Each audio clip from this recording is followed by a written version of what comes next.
राधे राधे दोस्तों। मेरी छोटी बुआ, रक्षाबंधन का त्योहार पास आते ही मुझे सबसे ज़्यादा जमशेदपुर वाली बुआ जी का राखी के कुरियर का इंतज़ार रहता था। कितना बड़ा पार्सल भेजती थी बुआ जी। तरह तरह के विदेशी ब्रांड वालों चॉकलेट, गेम्स, मेरे लिए कलरफुल ड्रेस, मम्मी के लिए साड़ी, पापा जी के लिए कोई ब्रांडेड शर्ट। इस बार भी बहुत सारा सामान भेजा था उन्होंने। पटना और रामगढ़ वाली दोनों बुआ जी ने भी रंग बिरंगी राखियों के साथ बहुत सारे गिफ्ट भेजे थे। बस रोहतास वाली जया बुआ की राखी हर साल की तरह एक साधारण से लिफाफे में आई थी। 5 राखियां कागज के टुकड़े में लपेटे हुए, रोली चावल और 50 का एक नोट। मम्मी ने चारों बुआ जी के पैकेट डाइनिंग टेबल पर रख दिए थे ताकि पापा ऑफिस से लौटकर एक नज़र अपनी बहनों की भेजी राखियां और तोहफे देख ले। पापा रोज की तरह आते ही टेबल पर लंच बॉक्स का थैला और लैपटॉप की बैग रखकर सोफे पर रस गए। चारों दीदी की राखियां आ गई। मम्मी ने पापा के लिए किचन में चाय चढ़ाते हुए आवाज लगाई थी, जया की लिफाफा दिखाना जरा। पापा जया बुआ की राखी का सबसे ज्यादा इंतजार करते थे और सबसे पहले उन्हीं की भेजी राखी कलाई में बांधते थे। जया बुआ सारे भाई बहनों में सबसे छोटी थी, पर एक वही थी जिसने विवाह के बाद से शायद कभी सुख नहीं देखा था। विवाह के तुरंत बाद देवर ने सारा व्यापार हड़प कर घर से देख बेदखल कर दिया था। तब से फूफा जी का मानसिक हालत बहुत अच्छी नहीं थी। मामूली सी नौकरी कर थोड़ा बहुत कमाते थे। बेहद मुश्किल से बुआ घर चलाती थी। इकलौते बेटे श्याम को भी मोहल्ले के साधारण से स्कूल में डाल रखा था। बस एक उम्मीद सी लेकर बुआ जी की किसी तरह जा रही थी। जया बुआ के भेजे लिफाफे को देखकर पापा कुछ सोचने लगे। गायत्री, इस बार रक्षाबंधन के दिन हम सब कुछ सुबह पहली पैसेंजर ट्रेन से जया के घर रोहतास उससे बगैर बताए जाएंगे। जया दीदी के घर मम्मी तो पापा की बात पर एकदम से चौंक गई थी। आपको पता है ना उनके घर में कितनी तंगी है। हम 3 लोगों का नाश्ता खाना भी जया दीदी के लिए कितना भारी हो जाएगा। वो कैसे सब कुछ मैनेज कर पाएंगे। पर पापा की खामोशी बता रही थी उन्होंने जया बुआ के घर जाने का मन बना लिया है। और घर में यह सबको पता था कि पापा के निश्चय को बदलना बेहद मुश्किल होता है। रक्षाबंधन के दिन सुबह वाली धनबाद टू डेरी और सोन पैसेंजर से हम सब रोहतास पहुंच गए। बुआ घर के बाहर बने बरामदे में लगी नल के नीचे कपड़े धो रही थी। बुआ उम्र में सबसे छोटी थी, पर तंगहाली और रोज की चिंता फिक्र ने उसे सबसे उम्रदाज बना दिया था। एक दिन पतली दुबली कमजोरी की काया, इतनी कम उम्र के चेहरे की त्वचा पर सिलवटें साफ देख रही थी। बुआ की शादी का फोटो एल्बम कई बार देखा था।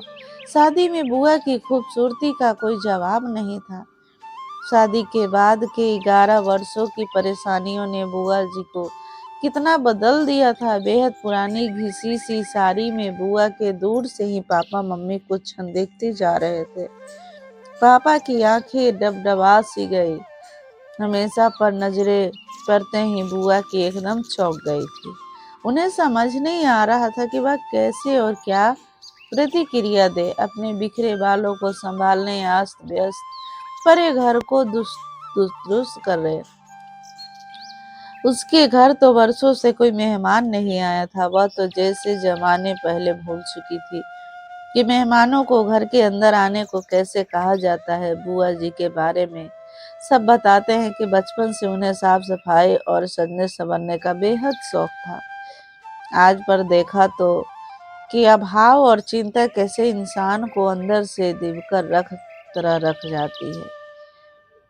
अक्सर बुआ जी की छोटी मोटी जरूरतों के लिए कभी किसी के सामने तो कभी किसी के सामने हाथ फैलाना होता था। हालात यह हो गए कि ज्यादातर रिश्तेदार उनका फोन उठाना बंद कर चुके थे। बस एक पापा ही थे जो अपने सीमित तनख्वाह के बावजूद कुछ न कुछ बुआ को दिया करते थे। पापा ने आगे बढ़कर सहम सी गई, अपनी बहन को गले से लगा लिया। भैया भाभी मोनू, तुम अब अचानक, आज सब ठीक है ना? बुआ ने काती सी आवाज में पूछा। आज वर्षों बाद मन हुआ राखी में तुम्हारे घर आने का, तो बस हम आ गए। पापा ने बुआ को सहज करते हुए कहा था, भाभी आओ ना अंदर, मैं चाय नाश्ता लेकर आती हूँ। जया बुआ ने मम्मी के हाथ को अपनी ठंडी हथेलियों में लेते हुए कहा, जया तुम बस बैठो मेरे पास, चाय नाश्ता गायत्री देख लेगी। हम लोग बुआ जी के घर जाते समय रास्ते में रुककर बहुत सारी मिठाइयाँ और नमकीन ले गए थे। मम्मी किचन में जाकर सबके लिए प्लेट लगाने लगी थी। इधर बुआ कमरे में पुरानी फटी चादरें पीछे खटिया पर अपने भैया के पास बैठी थी। बुआ जी की बेटा श्याम दौड़कर फूफा जी को बुला लाया था। राखी बांधने का मुहूर्त शाम 7 बजे था। मम्मी अपनी ननद को लेकर मॉल चली गई थी, सबके लिए नया ड्रेस खरीदने और बुआ जी के घर के लिए किराए का सामान लेने के लिए। शाम होते होते पूरे घर का हुलिया बदल गया था। नए पर्दे, बिस्तर का नई चादर, रंग बिरंगे डोरमेट और सारा परिवार नए ड्रेसेस पहनकर जच रहा था। न जाने कितने सालों बाद जया बुआ की रसोई का भंडार घर लबालब भरा हुआ था। धीरे धीरे एक आत्मविश्वास सा लौटा देखकर दिख रहा था बुआ के चेहरे पर। सच तो यह था कि उसे अभी भी सब कुछ स्वप्न सा लग रहा था। बुआ जी ने थाली में राखियां सजा ली थी, मिठाई का डब्बा रख दिया था।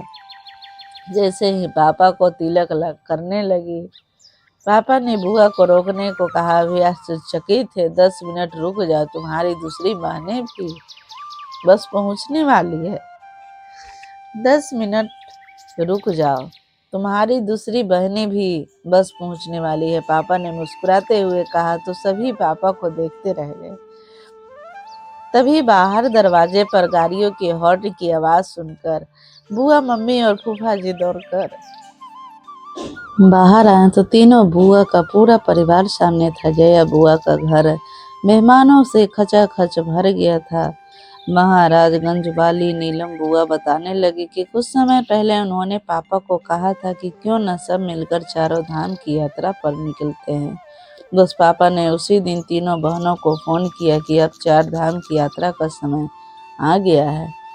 पापा की बात पर तीनों बुआ सहमत थी और सब ने तय किया था कि इस बार जया के घर सब जमा होंगे और थोड़े थोड़े पैसे मिलाकर उसकी सहायता करेंगे। जया बुआ तो बस 1 टका अपनी बहनों और भाइयों के परिवार को देखे जा रही थी। कितना बड़ा सरप्राइज दिया था।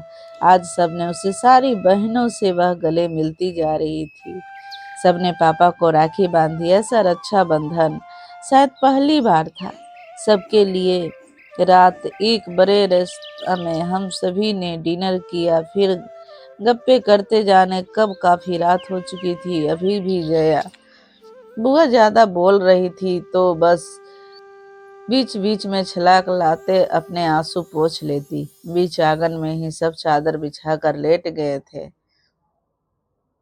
जया बुआ पापा से किसी छोटी बच्ची की तरह चिपकी हुई थी, मानो इस प्यार और दुलार का उसे वर्षों से इंतजार था। बातें करते करते अचानक पापा को बुआ का शरीर एकदम ठंडा सा लगा था, तो पापा घबरा गए। लोग सारे जाग रहे थे पर जया बुआ हमेशा के लिए सो गई थी। पापा की गोद में एक बच्ची की तरह लेटते वह विदा हो चुकी। पता नहीं कितने दिनों से बीमार थी और आज तक किसी से कहीं भी नहीं थी। आज सबसे मिलने का ही आशा लिए जिंदा थी शायद। दोस्तों, यह कहानी आपको कैसी लगी? कहानी को लाइक करें, शेयर करें। चैनल पर नए हैं तो चैनल को सब्सक्राइब कर ले, बेल आइकन का बटन दबा दे कि आपको इस तरह की कहानियां मिलती रहे। नए वीडियो को मिलते हैं नए वीडियो के साथ। तब तक के लिए आप स्वस्थ रहिए, सुरक्षित रहिए। धन्यवाद।